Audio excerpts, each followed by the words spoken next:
Hello and greetings, everyone. This is a follow-up video to a conversation that ICST myself had a few weeks ago regarding the Discover satellite.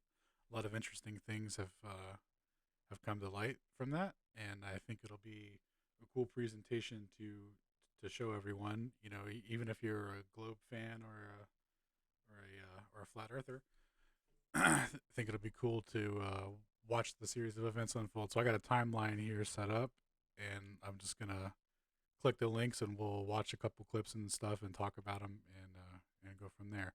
So we'll start from a video by Jeranism about a month ago. Here we go. Is We'll watch it at times too. What's going on? Hold on. Why is it not showing the whole page? There we go. All right, this is the truth, okay? Because this is the view from a million miles away, zoomed in of the ball Earth, and anybody who thinks that they live here, wow, what happened? Where did you go wrong? Look, you can see me. Hello, hello. No, can't see that good. All right, so you get here and you're like, this gives you all the dates. Very easy for you to go to any date. So the very first thing you would think is, okay, can we see a new moon? That'd be cool, right? Well, new moon would cross here, like I'm showing, once a month, and we know when the new moon is. And if this camera is between the Earth and the Sun, then the moon would cross here, correct? And on a full moon, when the moon is full, it would either be usually below or above the Earth in their model, going this way around the back, okay? And we'll be able to see it from here easily. So all we need to do is go and find when a full moon was. Let's go full moon of 2022. Okay, we want to find, let's see, when was the last? So I want to go backwards, not forwards. Oops, just give me the dates. Nope. Just give me some sort of calendar here. What are the dates of the full moons 2022? All right, so we have January 7th. Let me write these down. January 7, February, wait, these are full moons? Yeah, February 16, and March 18, and April 16. All right, we got those. Let's go check our satellite dish right here. You know, it's the true camera up there. Where was I? Epic. All right, so we're going to go here. You see the little date bar here. We'll bring that up. We're going to go first to January 7th. Let's go January and 7. Okay, here we are, January 7. Now remember, there's a full moon, so the moon's going to be slightly below or above the Earth from here, and we should see it coming around the back. So let's check it out here. As the Earth spins, there we go, and here comes the moon. I'm sure it's coming right about now. The moon should come, because if this is a camera, then the moon's going behind it. And didn't we go through all of them? 9, 10, 11, 12. Oh, they missed it one. I think it's too high or too low, probably. February 16th. Let's go February 16th. All right, that's February 16. Now this one will have it. All right, cool. So wait, 2 pictures. Wait, where's the rest? Okay, let's try that. That didn't work. There's only 2 pictures. Supposed to take it every 10 minutes. This is proof of the ball Earth here. Let's go March. And if you think back to my videos about Antarctica, it's the same fucking thing as them not showing you the 24/7 cam. If you can't rationalize in your brain that this would be found on this website if it was anything near true, but they hide things from you because you're too fucking stupid to notice. Sorry, they're not calling you guys stupid. Calling those who are stupid. All right, let's go to March 18th. And now we can see it coming around the back. All right, cool. Let's go. Now here we go. Moon. Full moon. So it's going to be here somewhere so we can see it. It's going to be 200 that way, but it can't be too small to see. And no, they still don't have the ever-loving moon. We're at 3, 13, 7, 8, 9, 10, 11, 12, 13. Okay. What the hell's going on? How about April 16th? Maybe that. This is a really interesting video. If you've never heard of this, you should check it out. It's pretty cool.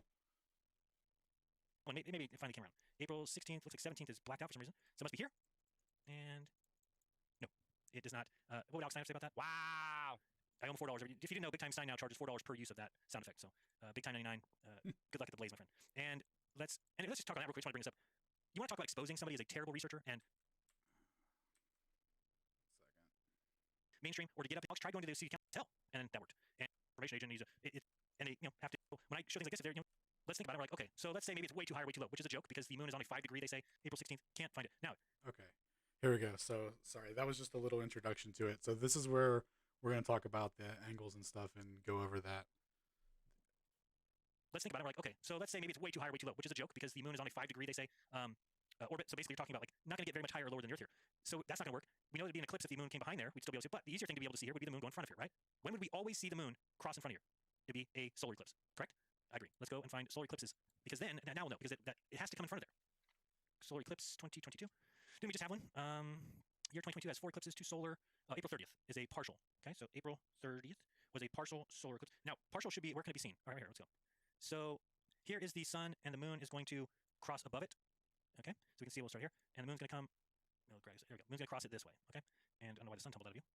Oh, maybe sunset or something. All right, but we see, and then where will we see it from? All these locations south. So South America, looks like Brazil, maybe Argentina. Okay, we got it. Good. Now let's see. That was on. We got the date, April 30th. All right. So now we go here, back to Epic. We're going to go to April 30. All right. Now we know. As soon as we get the South America to roll through, then we should see the eclipse. All right. So here comes Africa. So not yet. And here comes. All right.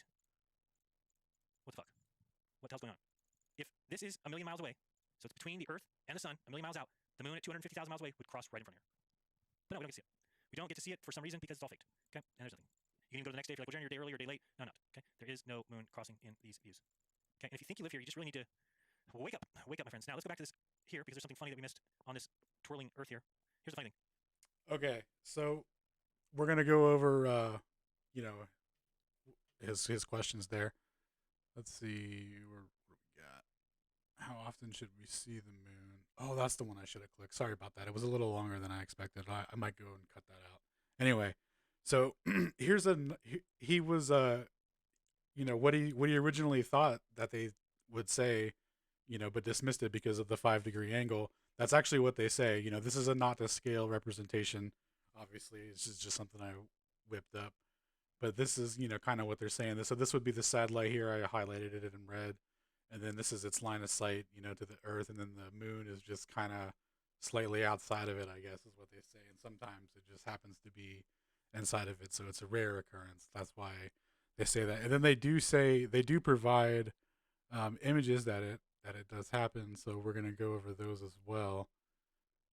Let's see, not to scale explanation, model of what's happening. Okay, yeah. Here's a quick model of what they say of what he was saying too about the 5 degrees and stuff. Because I'm not good with visualizing that kind of stuff, so I really need to see it. So we'll watch this 2 times speed. I don't think there's any audio. No.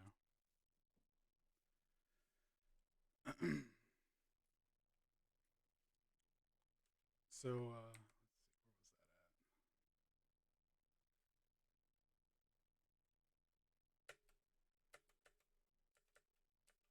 so as you can see, it's kind of about you know along this line here.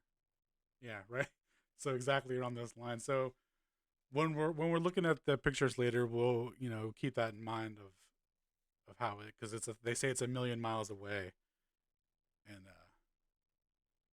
not this, but uh, what I'm showing here. This is just a model of how it would work. But they say that the Discover satellite that this is a million miles away. This right here. This would be the Discover satellite.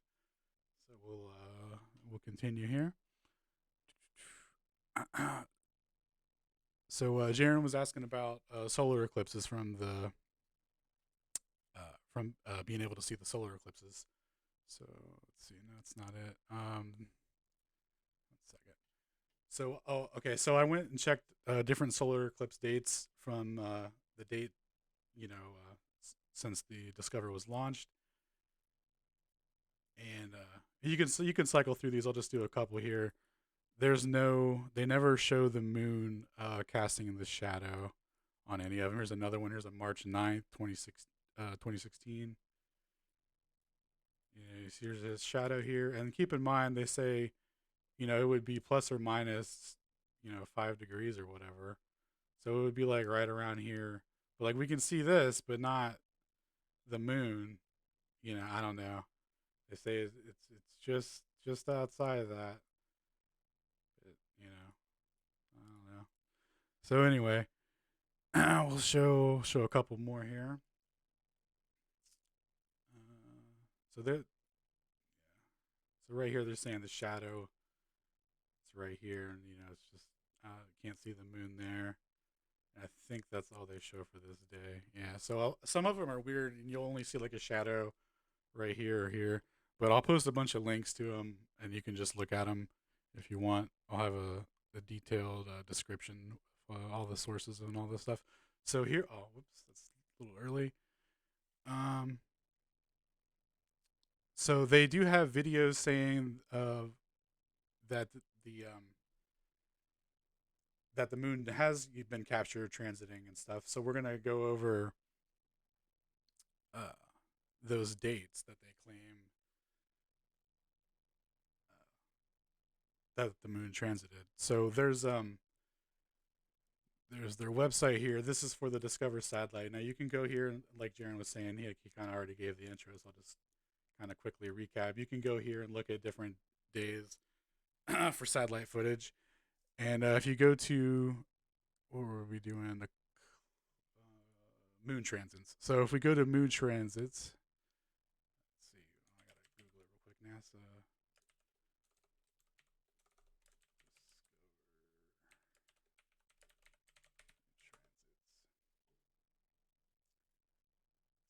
Hope it's this first one. Nope, couldn't get lucky. I think it's this one. Galleries. Yeah. Okay. So they have videos for these, and you'll notice this discoloration around the moon right here. And like, immediately my flat earther instincts tell me, oh, huh, you know, little copy paste here, never hurt anyone. So, I looked a little further into that. That's just the first reaction. You can find let's see if I have pull this up real quick. Million miles away. Yeah. So right here they say, let's find it combining. Yeah. So they explain this color offset by just a feature of how the camera works. Basically, when it's capturing motion or relative motion to something, uh, it'll produce that effect we were seeing there. This coloration, this green and blue, or green and purple and yellow. It looks like. I don't know how they ended up with these colors, but usually it looks like a green color. And you can watch different videos. They're all the same there. And let's see, back to timeline. So you can go. You can follow up with any of the dates on here that they have. Or where was it? 1 second. Just had it. Yeah, you can follow up with any of the dates here, and there's no data available on those days. So you know there's nothing to pull from here. Now you can pull the raw data and look at all this stuff. So for this day, you can pull the raw data and get it and look at it. Uh, and there's two versions of the raw data. There's one that's altered slightly so that all the images are lined up or in a proper uh, orientation because they come in sideways or whatever. But if you go back to the originals, you can do that for these days. But on the days that they say the moon, oh sorry, I'm spam clicking on the days that they say the moon uh, goes by, there's no raw data available. Sorry, that's the wrong link. Uh, yeah, so toggle. What was that for? The 27th. Oh, they do have data for this one actually. Hold on. Video, no data.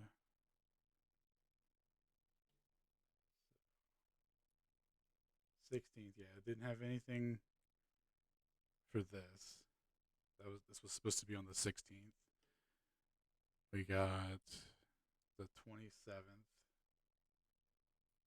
Okay, there is data for this one, so I was wrong about that. So I'll correct that. Video. This was supposed to be on the 2nd, so no data. No data on the 11th. And I'm surprised I was wrong about that. I'll have to look at that post edit. I could have sworn they were all wrong. Well, anyway, here was the ending results, except for one of these days. I think it was this one. Let me double check. Yeah, so there did turn out to be data for this one, but it's just shadows. And it was supposed to be. You're supposed to be able to see this, or the moon. But so yeah, we'll have to re-examine that date. Then we'll have to come back to that. So in conclusion, none of them have any data that you can go and publicly analyze and verify that how that color movement and stuff works. Now, I thought, well, if it captures motion and stuff, shouldn't the shadows also produce that green offset? And I asked a buddy of mine about it, and that's I can science that on YouTube. His name's Matt, and here's a video that we did together. We'll just run the ending of it here. The hard part for me was like saying, like, okay, like This I have a storm. We could pick. this is so this is us analyzing the raw images and seeing if what we had theorized that it would display an offset, but determining how much you would see, that's another story. So this is the result. I have the storm. It moves this much. Great. We Yeah, did yeah, expect ours it, worked out but great. you know, maybe. Yeah, it's hard to say for the shadows. So a lot of the shadows too. I don't know how many you looked at. I looked at quite a few. They're all like different. Some of them are like barely there on the corner. So Yeah. it's super hard to get anything from that. Yeah. Cool. All right. Okay. Well, appreciate it. That's my take on it.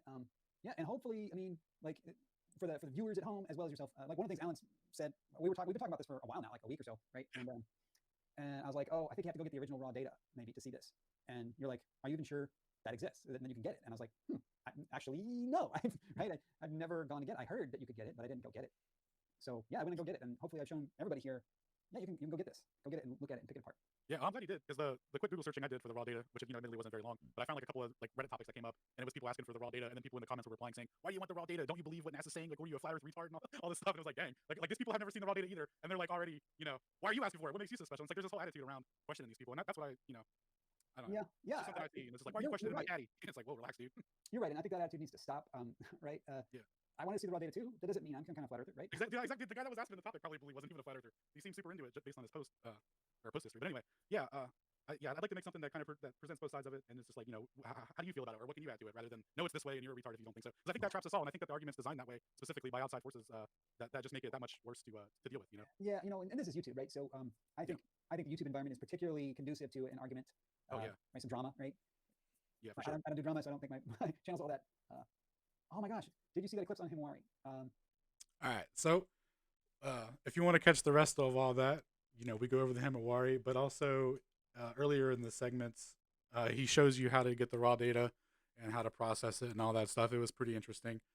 So if anyone ever wanted to go and get some of the raw data from this, watch this video, and he shows you how to do it. And he has a Google document thing here, which I'll have links to all this. That he has the scripts to compile it all. So definitely check that out to verify, the stuff for yourself. So there were a couple of things I noticed that will go on. We're about to wrap up on the on this.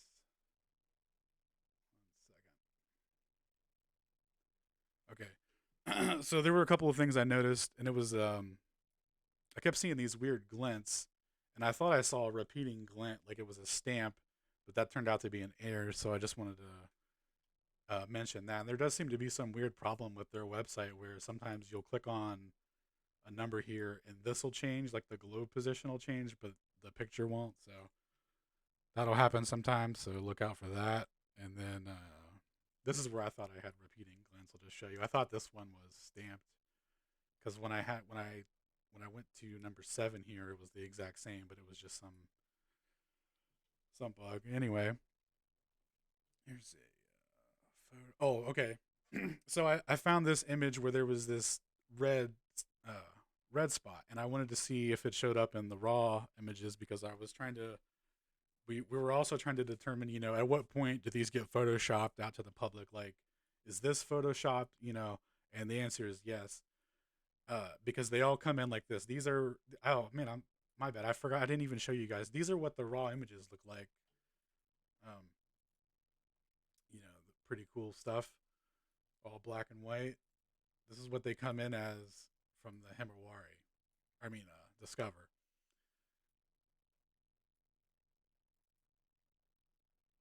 This is what it all looks like. So anyway, when I was looking on this website, I don't have the date saved. I have to go back and look for it. I'll add it in the post links. But I found this error. Is it this one? Yeah, I found this error by Australia. There was a red line, and I was like, okay, well, this is some sort of editing mistake. Now, the official or I don't know if it's official, but this is what Matt said. He assumes it's some sort of corruption in the data, and the red color is just like what they filled it in as or whatever. And nothing to overlook. But so there's weird stuff going on there. But they have a reasonable explanation for it, and to say that they don't, I feel like that would be just as wouldn't be honest, So anyway, so the answer why all these, so when we get these colored pictures, right? So when we're on this website and we see this and it's all tight, and we go, actually, if I could go back to I can science that video. Well, I don't have to, or it'll be in the description. Yeah, so we were about to discuss the Himawari. Um, and all those pictures, are in color and all that stuff. This So is Spiral I came Galaxy. across this video. All those pictures come in, raw like that, black and white. This guy, I'm not going to play it because might be copyrighted or whatever. So you can check it out. But this guy interviews an astronomer at the University of Ohio State, I believe. And, they talk about why all the pictures have to be photoshopped and faked. And, it's a pretty cool conversation of, they're just explaining away, why why it's all CGIs and lies. So when we tell them, guys, it's all fake, they're like they don't even care, because like part of the official story, if they ever looked into it, is like, oh yeah, it is fake, but it has to be, like Guy said from for the interview about the blue marble. So anyway, just thought I would include that too. So we'll go. There was a couple things to address too in the comments. From I Can Science That video. This is where I want to just address a couple of things. So some people were saying about the satellites have to be real. Oh yeah. So determining like what the best evidence for the satellites was, what we got into for Discover being real or not, was they were saying that the cloud data, represented on there is accurate, and you can verify it on the ground near land. Obviously out in the ocean, it could be like whatever. But they say that it's, accurate and you can verify it and all that, and that's why they believe it. And it would be too hard to fake all that. They don't think that that's possible. And the cloud data situation, I don't really know how to explain how they get all that and then wrap it out, because it would take hella balloons. Like I know we all know about the balloon program and stuff, but to get that kind of coverage, I think it would take hella balloons. Like I can't even put a number on it, but like we actually talk about that at the end of the or during the I Can Science That video, and yeah, he does kind of point out that it would take more balloons probably than we think, and we know they have a lot, and they probably have way more than we even think. But to get that kind of cloud data that they have, I'm not sure how they do it. But there's probably some way they just have it wrapped, an algorithm just wraps it around a sphere, and it's not necessarily indicative coming from a. It doesn't have to be coming from a satellite that's a million miles away. I don't think so anyway. So let's see here. What was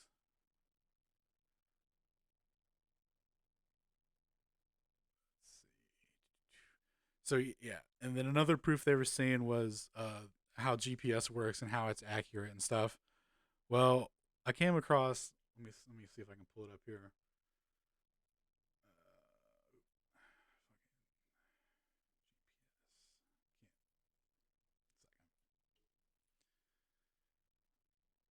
GPS.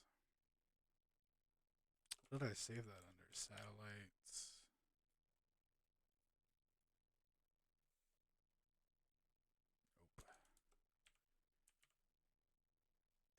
What did I save that under? Hold on one second. There was a company. I'll edit this out. What's that company?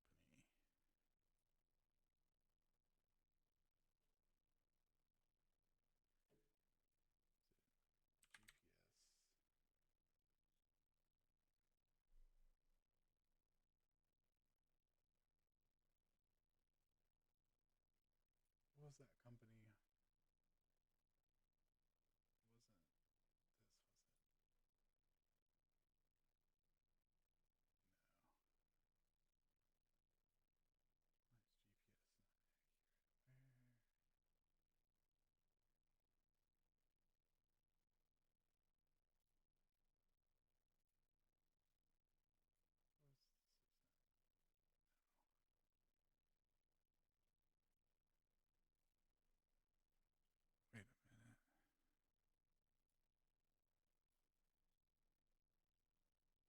How do I not have this? Satellites.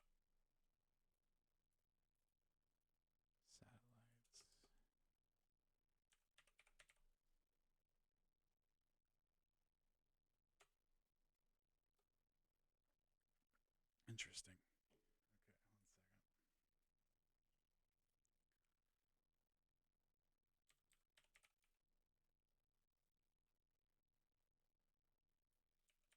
Okay,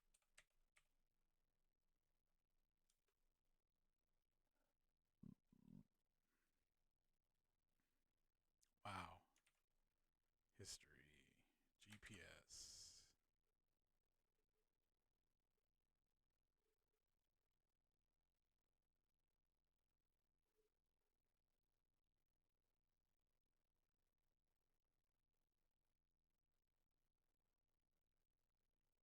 Selective availability. Was this it?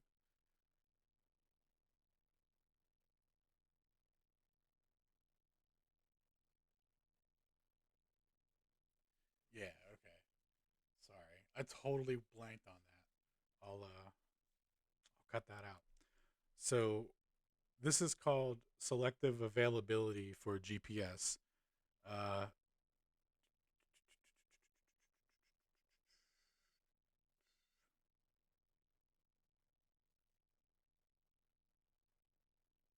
yeah, so they can change GPS to make it, whatever right here with selective availability. Um they say that they, made it more accurate so that the public, can use it and stuff. But when you get to certain places and whatnot, it could be all fucked up, and having you going, wherever they want you to. They could have you on a spinning ball, per se, and and you would never know, you know. So you can't verify where this data comes from, but you say you claim it like it's a proof, but they say right here, look up selective availability. They say that they don't do it and blah blah blah, but they do it in some places. They're not going to tell you. You think they're going to tell you, "Oh, we stopped doing it." Oh, yeah, okay. Well, the government said they stopped doing it, so I guess we'll believe them. I guess. So, all right. So that's the touch on people that were saying, GPS, and then next up we'll talk about where was I think we're gonna go to moon craters now, and then we'll get on. We'll go to vacuums. Moon craters. Okay, yeah, we'll do moon craters. NASA moon impact. Was that lunar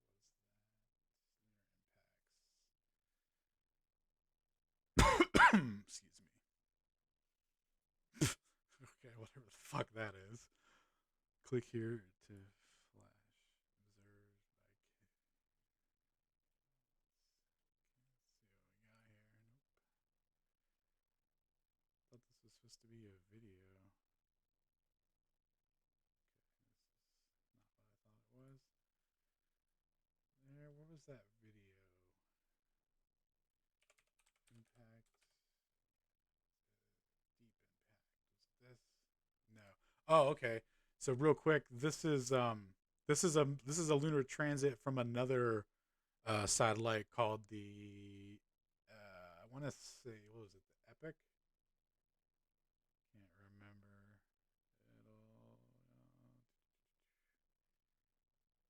What satellite was this?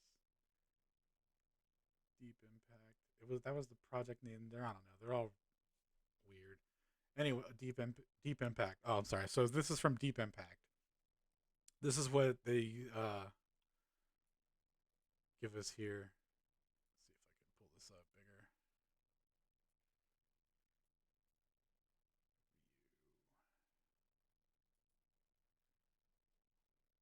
So this is how it used to be. So this doesn't really have any color offset. I don't know. I guess you can't really tell. It's so low quality. But anyway, all these images too are already like somebody edited that globe in, and they edited these timestamps in. Um, so we can't use that authenticity either. And then if you go here, there's a video of it. You can watch the video. I think I had an issue playing it, but if you, no, that's not it. Where's the video?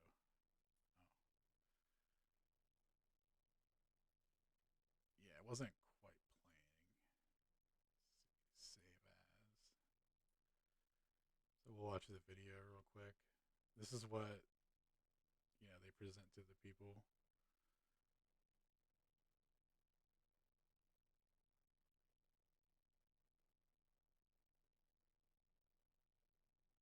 And there's the old moon there. And we'll just pause it. And it just looks like dog shit, really. Can't really. I mean, if you were like, hey, gun to your head, is that real or fake? I mean, what would you say? Would you be like, yeah, for sure. Totes. That's totes real. I don't know. I couldn't do it. Couldn't do it. If I were a betting man, as they say. We'll go on to. I'll see if I can find that impact crater real quick. Lunar impacts. Was this? Nope. The same thing. Videos.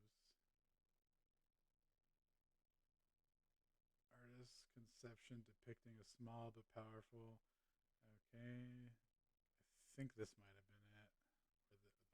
Or the flashes. Well, we'll watch them both. Okay. So space noises. All right. 1 second. Sorry about that. I can't deal with the space noise. It's too much. Okay, so here we got. These are at what?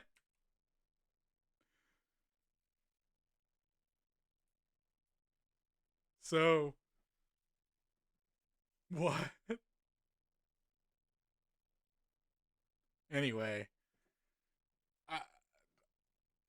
first time seeing that. This is from NASA. All right. Anyway, so clearly that's not to be trusted. In terms of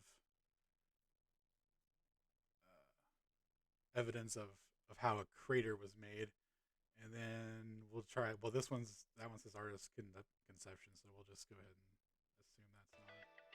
Bright detectable impacts occurring every year. Okay, so this lady's reviewing the fucking UFO footage, bro, from the slide before. I guess. Is this what's happening? Times as bright as anything we've ever seen before. All right, man. So this isn't even what I originally found, but we're going to go ahead and put that in the video because that's crazy. So that was way better than what I found. So if you go to YouTube, let's see moon impacts. Something hit the moon. So I watched this. This is fake. This guy made this for fun. Moon crash. That's no way that's real. Not even gonna bother. So anyway, I tried to see if I could find some amateur footage or anything like that of an impact, and there's nothing really. I think the best you'll find is there's a video similar to this on NASA's website that they say that a satellite that they had orbiting the moon just happened to be going by and yada yada. Like, so when you say that the moon, craters prove that the moon is a sphere and all that, no one's ever seen a crater or an asteroid or anything hit the moon. And if things were hitting the moon, there would be hella dust. It would have a dust ring probably, They say that one of the moons on Saturn, has a geyser on it that squirts out water, and then that water, becomes the ice rings of Saturn. That's an actual quote from an astronomer. So if that happens, then an asteroid, creating the that kind of damage. Like, let me pull up some moon stuff real quick. some high definition moon. Sorry, I should have had this better prepared, but the next one will be better probably. Let's see. Zooming in on the moon phases. Yeah, here we go. Just watch this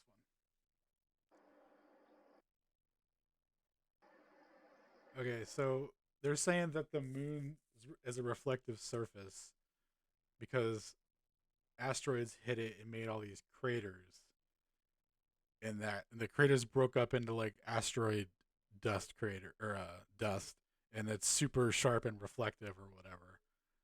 And they say that this layer of asteroid dust glass covers the surface of the moon, and there's just no way that happened. And then like look at these craters.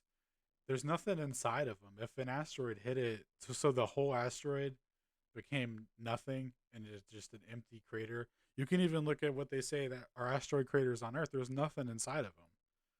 So I don't know how you can say that that you know for sure that this is a crater of anything. Like it. I mean, I'll admit I'm not saying that it doesn't look like a crater, but that like, what the fuck is this? Like, there's nothing in here.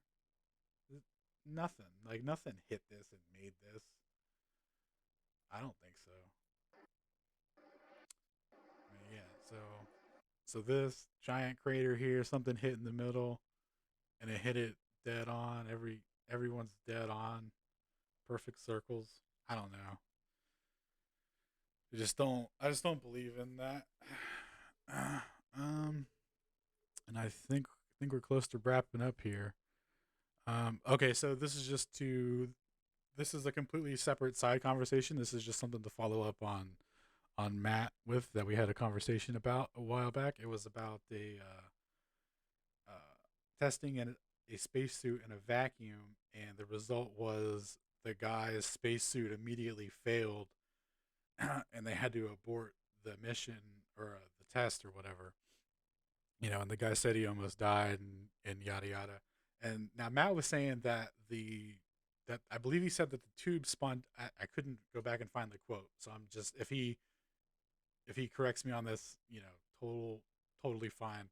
But I believe he said that the hose spontaneously ruptured, and that giant hole, is what made the vacuum so threatening, because he was saying that the official story is that the pressure difference isn't that big of a deal between the vacuum of space, the 10 to the negative, what is it, 17 Tor or whatever, 10 to the 11 on the moon, and I think it is, or 8 or something like that. And anyway, they say that it's not that big of a deal from the 14 psi on Earth.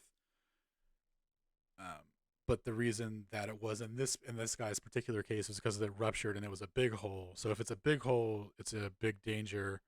And then so we're gonna watch a quick video of somebody talking about this and showing it. And this video includes the guys that were actually involved in it and some guys narrating it. Narrating it over a little bit. I don't know if this guy narrated it or if he ripped it from someone and re-uploaded it. So this isn't an attack at him or anything like that. But thanks for re-uploading the video. So we'll watch it at 2x here. But the ultimate and most dangerous test was a huge, specially constructed vacuum chamber. They were able to pull all the air out, create a big vacuum, just like it would be on the moon. That way we could test our suits to make sure there was no leakage. One such test narrowly avoided disaster. So they're testing to see if there's no leakage, by the way. And keep in mind, when I was looking at vacuums and spacesuits recently, I believe they were saying that all spacesuits actually leak, and that they leak like just the right amount or something. Like, it's crazy.